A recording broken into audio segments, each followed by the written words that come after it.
Hello friends, welcome back to my channel. এই মুহূর্তে West Bengal বোর্ডের প্রাইমারি 2012 সালের শিক্ষকদের জন্য অনেক বড় একটা খবর প্রকাশিত হয়েছে। পুরো 2012 সালের শিক্ষকদের লিস্ট প্রকাশিত হয়েছে এবং অনেক নিয়মাবলী প্রকাশিত হয়েছে, যেগুলোর নিয়ম না মানলে কিন্তু তোমাদের যারা 12 সালের শিক্ষক আছেন তাদের কিন্তু অনেক সমস্যা দেখা দিতে পারে। তো অবশ্যই কিন্তু তোমরা পুরো ভিডিওটি দেখতে থাকো। ভিডিওতে আলোচনা করা হয়েছে সমস্ত ডিটেলস, তো তোমরা কিন্তু অবশ্যই দেখতে থাকো। আর চ্যানেলে নতুন হয়ে থাকলে রিকোয়েস্ট রইলো সাবস্ক্রাইব করে বেল নোটিফিকেশান অন করে দিও, এরকম ইনফরমেটিভ ভিডিও সবার আগে তোমাদের মোবাইলে দেখার জন্য। আর ভিডিও ভালো লাগলে লাইক করতে ভুলো না, তোমাদের এক একটি লাইক অনেক বেশি মোটিভেট করে পরবর্তী ভিডিওগুলো তৈরি করার জন্য। তো এবার আসা যাক মেন ভিডিওতে। পশ্চিমবঙ্গ প্রাথমিক শিক্ষা পর্ষদ WBBPE রাজ্যের প্রাথমিক শিক্ষকদের জন্য একটি অত্যন্ত গুরুত্বপূর্ণ পদক্ষেপ গ্রহণ করেছে। দীর্ঘ 13 বছরের অপেক্ষার অবসান ঘটিয়ে পর্ষদ 2012 সালে টিচার এলিজিবিলিটি টেস্ট টেট বা টেট উত্তীর্ণ প্রায় 18,000 প্রার্থীর একটি বিস্তারিত তালিকা প্রকাশ করেছে। এই তালিকা প্রকাশ শুধুমাত্র একটি পরিসংখ্যান নয়, বরং এর পেছনে রয়েছে রাজ্যের শিক্ষা দপ্তরের প্রশাসনিক জটিলতা কাটানোর একটি বড় উদ্যোগ। বর্তমানে কেন্দ্রীয় সরকারের নির্দেশিকা অনুযায়ী ভারত জুড়ে সমস্ত স্তরের শিক্ষকদের যোগ্যতা সংক্রান্ত তথ্য ডিজিটালি সংরক্ষণ করা হচ্ছে।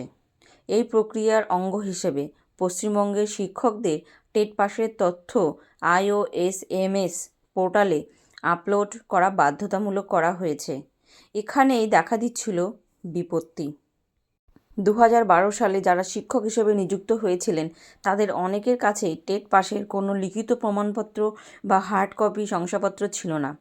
ফলে SI অফিসে গিয়ে তারা নিজেদের যোগ্যতার প্রমাণ দাখিল করতে পারছিলেন না এবং পোর্টাল আপডেট করার কাজ থমকে ছিল।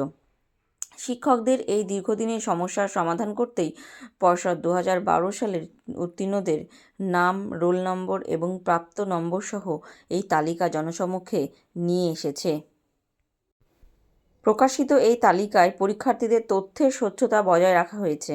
তালিকায় মূলত 4টি প্রধান বিষয় উল্লেখ করা হয়েছে যা শিক্ষকদের আইডেন্টিফিকেশনের জন্য জরুরি। নাম্বার 1, রোল নাম্বার, পরীক্ষার সময় বরাদ্দ করা নির্দিষ্ট নম্বর। নাম্বার 2, প্রার্থীর নাম মানে ক্যান্ডিডেট নেম, আবেদন অনুযায়ী সঠিক বানান সহ নাম। Number 3, category, OBC, SC, ST, PH ইত্যাদি শ্রেণীবিভাগ। নাম্বার 4, প্রাপ্ত নম্বর, মার্কস।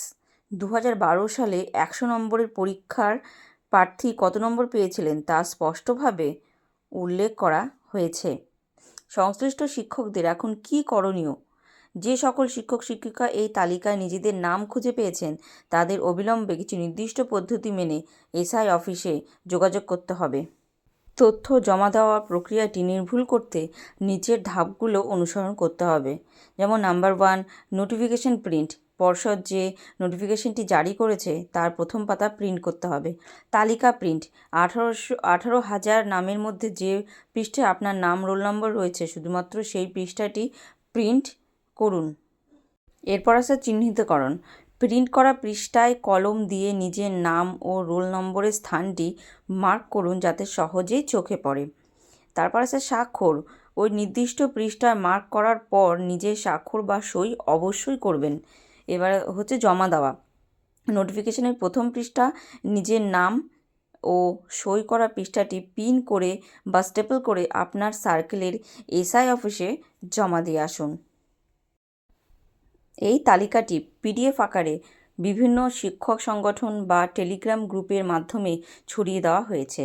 সংশ্লিষ্টরা সেখান থেকে সহজেই ফাইলটি ডাউনলোড করে নিজের তথ্য যাচাই করে নিতে পারেন। পর্ষদের এই উদ্যোগে বহু শিক্ষকের দীর্ঘদিনের প্রশাসনিক হয়রানি কমবে বলে আশা করা যাচ্ছে।